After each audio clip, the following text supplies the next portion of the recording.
The offseason just kicked off, and if you think things are settling down in Dallas, think again. We just made a major coaching move, and some recent comments might have accidentally revealed who's stepping in to clean up the mess. Plus, there's a running back situation brewing that could completely reshape this offense.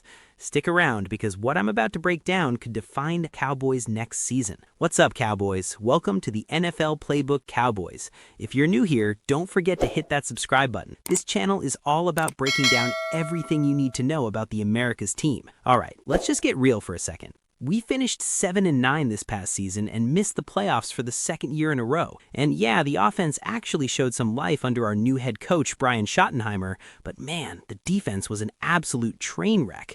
Under Matt Everfl, we didn't just struggle on that side of the ball, we made history for all the wrong reasons. We ranked dead last, 32nd in scoring defense, giving up 31 points per game. Let that sink in. 31 points per game. That's the worst in the entire league. And get this, it's the first time in our franchise's history that we've allowed over 30 points per game for an entire season. For a team with our legacy, that's not just disappointing, that's downright embarrassing. Now, losing Micah Parsons before the season even got going definitely hurt us badly. Trading him to Green Bay back in August left this massive void in our pass rush that we never really figured out how to fill. Yeah, we brought in Quinnen Williams at the deadline, and that gave us a little spark for a few weeks, but after that wore off, we were right back to the same old problems. Missed assignments, blown coverages, lack of communication. It was brutal to watch week after week. So when the front office finally pulled the trigger and fired Eberflus, nobody was surprised. But what's got me interested now is where Schottenheimer's recent comments seem to be pointing us. During an interview not too long ago, Shottenheimer got asked about Jim Leonhard, who's currently an assistant with the Broncos, and the way he responded really caught my attention. He said something along the lines of how Jim's one heck of a football coach and was a great player too. He mentioned they had some really good years together back in New York, and he's got a ton of respect for Sean Payton, Vance Joseph, and that whole Denver staff. He made it clear that Jim's an excellent coach. Now, that might sound like just typical coach speak to some people, but I don't think so. When a head coach talks like that about someone, that's personal. That's not just casual respect. That's real history between them. Leonhard and Schottenheimer go way back to their days with the New York Jets when Rex Ryan was running things. Leonhard was a leader on defense, and Schottenheimer was calling plays on offense. And if you remember anything about those Jets teams, they were known for playing tough, physical, disciplined defense. For those who might not be familiar with Jim Leonhard's background, let me give you the quick rundown. He was an NFL safety who was known for his intelligence, his leadership, and his obsession with film study. When he retired back in 2014, he jumped right into coaching.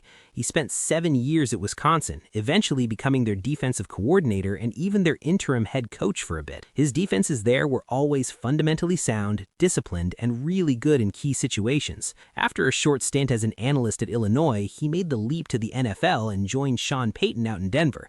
That's a pretty impressive resume for someone who's still relatively young in the coaching world. Here's why I think this matters for us.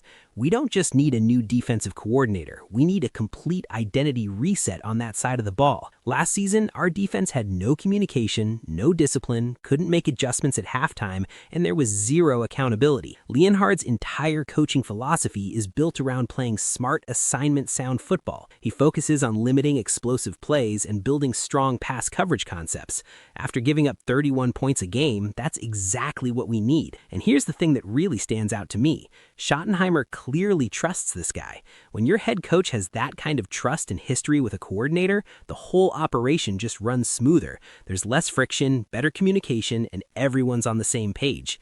Now, let's shift gears because there's another huge question hanging over this team right now, and it's got everything to do with our running back situation. Is this the end of Javvante Williams in Dallas? And if it is, are we really about to replace him with a $5 million gamble from a playoff team? Because this move could tell us everything we need to know about how serious this front office actually is about winning. While the defense was collapsing, the offense found something special. That something was Javvante Williams.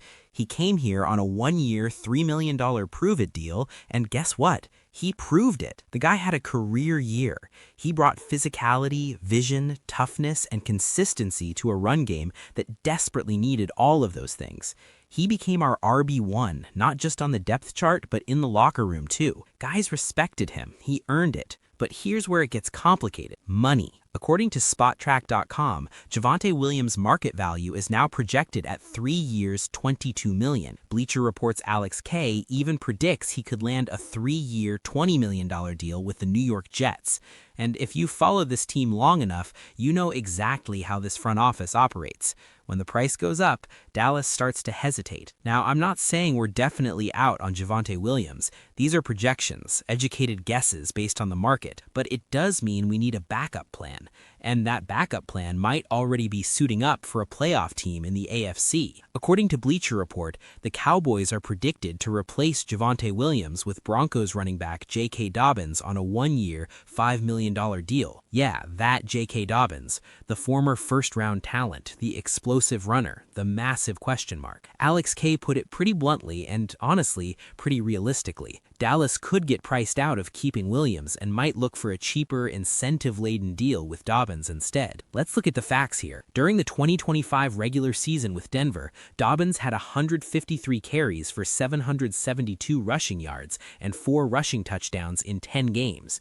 When he was healthy, he was productive, explosive, and efficient. But here's the elephant in the room: durability. Dobbins has missed multiple games in every single one of his 6 NFL seasons. He missed all of 2021. He missed almost all of 2023. He's never played a full season. That's why teams won't give him long-term deals. That's why he's been stuck on 1-year contracts. And that's exactly why Dallas might take the risk. Let me give you my honest take on this.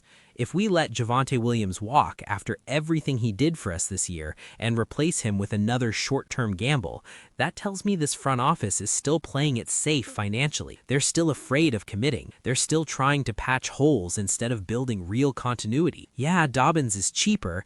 Yeah, $5 million is team-friendly. But do we want upside or do we want stability? Because Javvante Williams gave this offense stability. Williams is younger, has a clear upward trajectory, proven durability here in Dallas, a real locker room presence, and that physical, grinded-out style that wins games in January. JK Dobbins has explosive upside, a cheaper contract, but he's injury-prone and a total boom-or-bust option. This isn't just a financial decision. This is a philosophical one. This tells us who this team really wants to be moving forward. So that's where we're at right now. One big defensive coordinator question that could reshape our entire identity on that side of the ball, and one running back decision that could tell us if this front office is finally ready to commit, or if they're still just trying to get by on the cheap. This offseason is just getting started, and honestly, the next moves Dallas makes are going to tell us exactly who they are and what they're really trying to build here.